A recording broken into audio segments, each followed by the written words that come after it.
తెలంగాణ భవన్లో మాజీ మంత్రి కేటీఆర్ మాట్లాడుతున్నారు. లైవ్ లో చూద్దాం. ఇక్కడ కూడా అది యాక్సెప్ట్ చేయమని చెప్పేసి రూల్స్ వయలేట్ చేసి కడితే చెరువుల్లో కడితే కాపాడమని మనం ఏం చెప్పట్లేదు. కానీ ఇవాళ వీళ్ళ వైఖరి ఎట్లా ఉంది అంటే ఆయన చెప్తున్నాడు, స్పష్టంగా చెప్తున్నాడు హైడ్రా కమిషనర్ గారు, అక్కడ ఎవరు పేదవాళ్ళు లేరట, ఆయన ఎవరు పేదవాళ్ళది కూలగొట్టలేదంట, ఆయన కేవలం పెద్దవాళ్ళే కొట్టాడంట, పేదవాళ్ళే మాత్రం కూలగొట్టలేదంట. సిగ్గు లేకుండా చెప్తున్నారు. అట్లాగే రెండో మాట వారు చెప్పింది మీరు విన్నారు. పేదవాళ్ళకి మరి పెద్దలకు ఒక నీతి, పేదవాళ్ళకు ఒక నీతి. కాయిదాలు ఉండంగా, కోర్టు ఆర్డర్లు ఉండంగా మీరు ఎట్లా కూలగొడతారు, ఎందుకు కూలగొడుతున్నారు, శనివారం ఆదివారం కోర్టు తీర్పులు ఉన్నాయి కదా అంటే ఆయన చెప్తున్న మాట, టైం ఇస్తే కోర్టుకు పోయి స్టే తెచ్చుకుంటారు, అందుకే టైం ఇవ్వకుండా కూలగొడుతున్నాం అని మాట్లాడుతున్నాడు. మరి ఈ దేశంలో న్యాయం ఎందుకు, ధర్మం ఎందుకు, న్యాయస్థానాలు ఎందుకు? ఇట్లా అధికారులదే మొత్తం గుడ్డెద్దు చేనులో పడ్డట్టు రాజ్యం చేసేదే ఉంటే, ఈ రకంగా చేసే పరిస్థితి అయితే మరి ఇంకా ప్రజాస్వామ్యం ఎందుకు? ప్రజాస్వామ్యంలో న్యాయస్థానాలు ప్రభుత్వాలు ఉండేందుకు అంటే వాటి పట్ల కనీస గౌరవం కూడా వాళ్ళకి లేదు. ఇంకా దారుణం ఏంటంటే వాళ్ళు చెప్పేదానిలో మాకు అర్థం కాంది, FTLలో అంటే ఫుల్ ట్యాంక్ లెవెల్లో చెరువులో కడితే ఎవరిని వదలను, మాకు పెద్ద చిన్న తేడా లేదు అని పోజులు కొడుతున్నాడు ఈ అధికారి.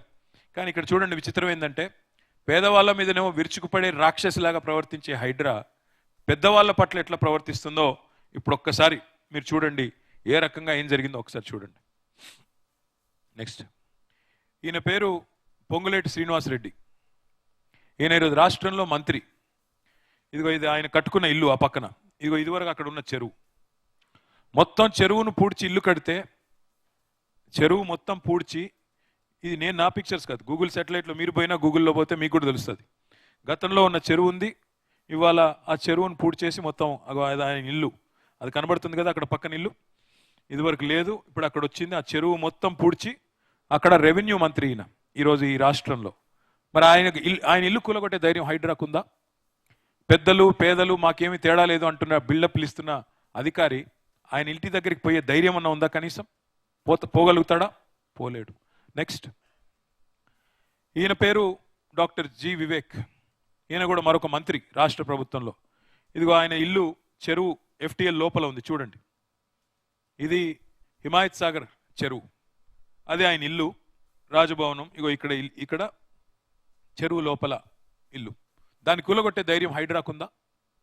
పేదవాళ్ళు పెద్దవాళ్ళు అనే తేడా మాకు లేదు అని బిల్డప్లు ఇచ్చే అధికారులు వీళ్ళని ముట్టే ధైర్యం చేయగలుగుతారా? వాళ్ళ ఇంటి దగ్గరికన్నా కనీసం పోయే ధైర్యం ఉందా? నోటీస్ ఇచ్చే ధైర్యం ఉందా? నెక్స్ట్, ఈయన ముఖ్యమంత్రి రేవంత్ రెడ్డి గారి అన్న, ఆయన పేరు తిరుపతి రెడ్డి. తిరుపతి రెడ్డి గారి ఇల్లు అక్కడ రెడ్డిలో మార్క్ చేస్తుంది. దుర్గం చెరువు బఫర్ లోపల, దుర్గం చెరువు లోపల FTL లోపల ఉంటుంది. ఇక్కడ విచిత్రం ఏమంటే సున్నం చెరువులో కట్టిన పేదలదేమో తప్పంట ఇట్లా కట్టిన వాళ్ళు, కానీ దుర్గం చెరువులో కట్టిన తిరుపతి రెడ్డిది మాత్రం తప్పు కాదు. సున్నం చెరువులో కట్టిన పేదవాళ్ళకి మాత్రం మీరు టైం ఇవ్వరు. ఎందుకు? మీరు కోర్టుకు పోతారు, కోర్టు స్టే ఇస్తుంది. మీరే కదా అయ్యా ఇల్లు పర్మిషన్లు ఇచ్చింది గతంలో, మీరే కదా ఆనాడు కట్టనిచ్చింది, మళ్ళీ ఎట్లా కూలగొడతారు అని కోర్టు మొట్టికాయలు ఇస్తుందని తెలుసు. అందుకే పేదవాళ్ళకి టైం ఇవ్వరంట. సున్నం చెరువులో ఉండే పేదవాడికి టైం ఇవ్వరంట, కానీ దుర్గం చెరువులో ఉండే ఆ రాజప్రసాదానికి మాత్రం, తిరుపతి రెడ్డి గారికి ఆయనకి మాత్రం టైం ఇచ్చి ఆయన కోర్టుకు పోయేటట్టు చేసి కోర్టు ద్వారా స్టే తెచ్చుకొని, ఇవాళ ఏమైందయ్యా అంటే కోర్టు స్టే ఉంది, మేమేం చేయాలా? ముఖ్యమంత్రి సోదరుడు కదా, కాబట్టి ఆయన్ని ముట్టే ధైర్యం వాళ్ళకి లేదు. మీకు టైం ఇవ్వరు, మీకు కోర్టుకు పోయేదానికి అవకాశం ఇవ్వరు, కానీ పెద్దలకు అందరికీ టైం ఇస్తారు. నెక్స్ట్, ఇది చూడండి, ఇంకా అన్యాయం.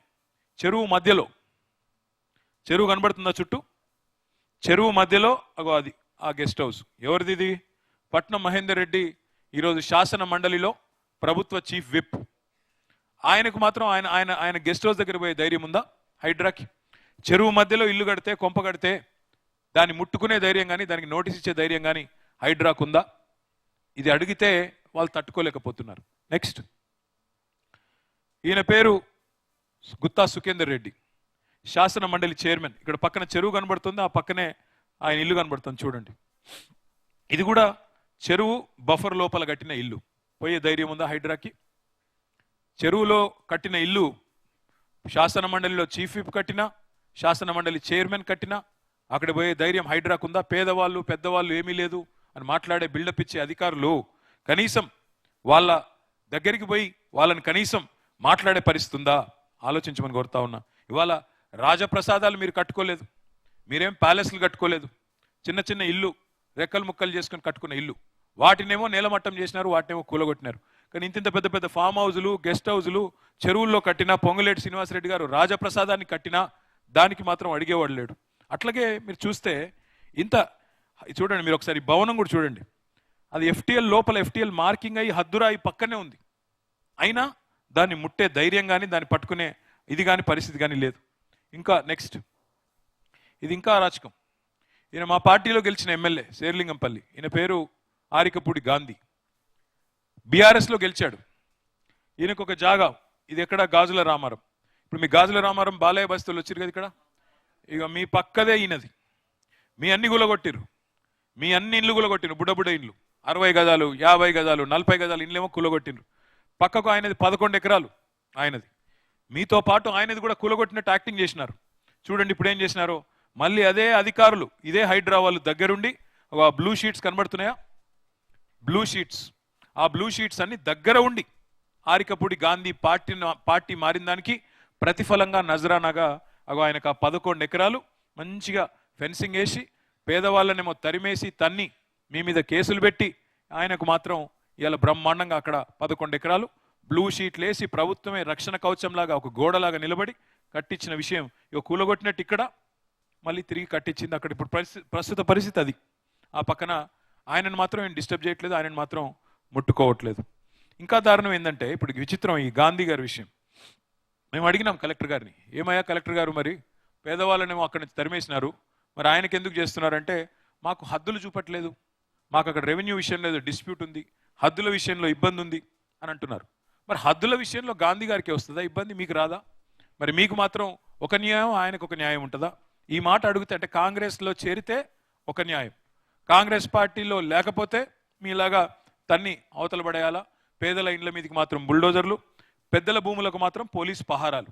ఇప్పుడు ఈ షీట్లు వేసి ఇచ్చింది ఎవరో కాదు, అధికారులే దగ్గరుండి, పోలీసు వాళ్ళు దగ్గర ఉండి, గాంధీ గారి ఒత్తిడితో, ముఖ్యమంత్రి రేవంత్ రెడ్డి గారి ఒత్తిడితో మొత్తం షీట్లు వేసి ఇవాళ ఆయనకు పోలీసులు దగ్గర ఉండి రక్షణ కవచంలా కట్టించారు. నెక్స్ట్,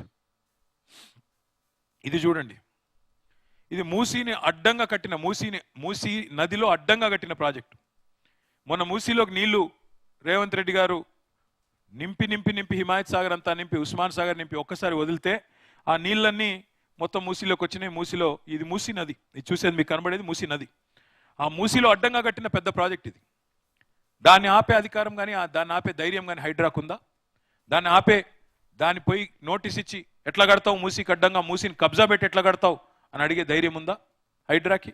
లేదు. అంటే పెద్ద బిల్డర్లు కడితే చక్కగా వాళ్ళకు సహకరించి, వాళ్లకు తానాతందాన ఆడి, మొత్తంగా వాళ్ళకు చప్పట్లు కొట్టి, వాళ్ళకు పక్కన నిలబడే, ఆకాశం అంత అంతస్తులు కడుతుంటే కూడా, ఆకాశం అంత పెద్ద కడుతుంటే కూడా అదేమో వాళ్ళకి కనబడదు.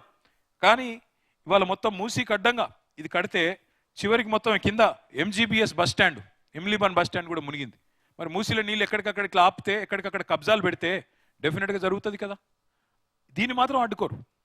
దీన్ని అడ్డుకునే మంత్రులై ముట్టరు, పెద్ద పెద్ద నాయకులే ముట్టరు.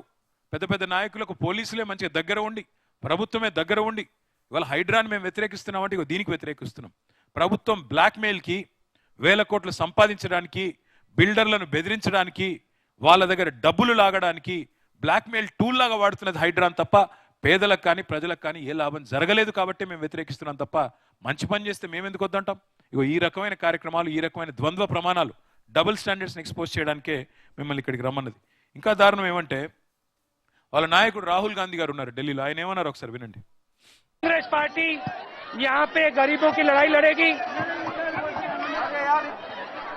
और यहाँ पे जो हो रहा है बिल्कुल गलत हो रहा है और इसके खिलाफ कांग्रेस पार्टी हर इंच पे लड़ेगी, हम छोड़ने वाले नहीं है। कहते हैं कि गरीबों की लड़ाई लड़ रहा है वो मोदी वो सही ठीक है, मगर बुलडोजर मेरे शरीर के ऊपर से निकलेगा। अगर यहाँ निकलेगा तो मेरे ऊपर से निकलेगा। कांग्रेस బుల్డోజర్ మేరే శరీర్ కే ఊపర్ సే నిక్లేగా అంటే ఏంది? బుల్డోజర్ పోతే నా పెయి మీదకి వెళ్ళిపోవాలి, నా శరీరం మీదకి వెళ్ళిపోవాలని చెప్పి రాహుల్ గాంధీ గారు చెప్తున్నారు. మరి అక్కడ బుల్డోజర్ కింద పడుకుంది రాహుల్ గాంధీ గారేనా?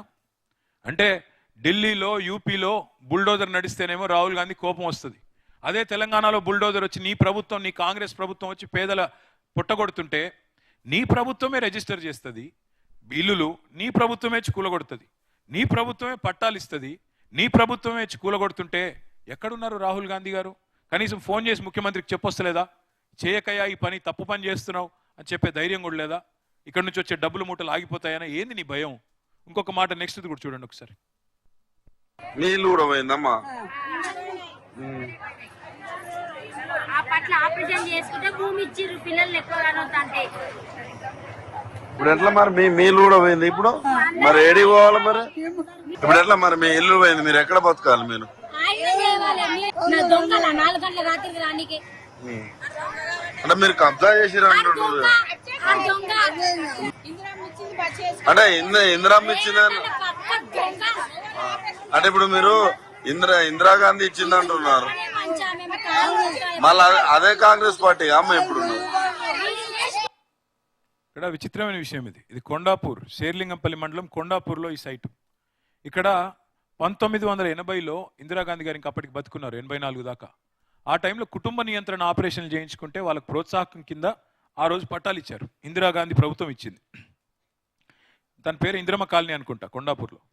ఇవాళ ఆ ఇందిరమ్మ కాలనీలో ఇందిరమ్మ రాజ్యం అని చెప్పుకునే రేవంత్ రెడ్డి గారి ప్రభుత్వం వాళ్ళందరినీ ఎలగొట్టింది. అక్కడ ఎవరో బిల్డర్ కోసమో పెద్దవాడి కోసమో వాళ్ళందరినీ తరిమేసి ఇందిరాగాంధీ గారు ఇచ్చిన పట్టాలు రద్దు చేసి ఇవాళ వాళ్ళని మెడల్ బట్టి బయటికి నూకితే ఇది వాళ్ళ ఆక్రోషం. నేను ఇంకొక మాట ఇక్కడ ఆలోచించమని కోరుతున్నా. హైడ్రా చేసేది న్యాయమే అయితే, హైడ్రా చేసేది కరెక్టే అయితే, అర్ధరాత్రులు అపరాత్రులు శనివారాలు ఆదివారాలు ఎందుకు వస్తారండి? నోటీస్ ఎందుకు ఇవ్వరు? ఎందుకు నోటీస్ ఇవ్వవు? నువ్వు నిజంగా నువ్వు న్యాయబద్ధంగా ధర్మబద్ధంగా నువ్వు చేసే పని కరెక్టే అయితే నోటీస్ ఇవ్వడానికి, ప్రజల దగ్గర ఉన్న కాగితాలు చూడడానికి నీకు వచ్చిన ఇబ్బంది ఏంది? ఆ మాట అడిగితే చెప్పట్లేదు. వాళ్ళ జనం ఈ రకంగా మాట్లాడుతున్నారు. ఇంకా విచిత్రమైన ఒక విషయం నేను చూపెట్టి నేను ముగిస్తాను.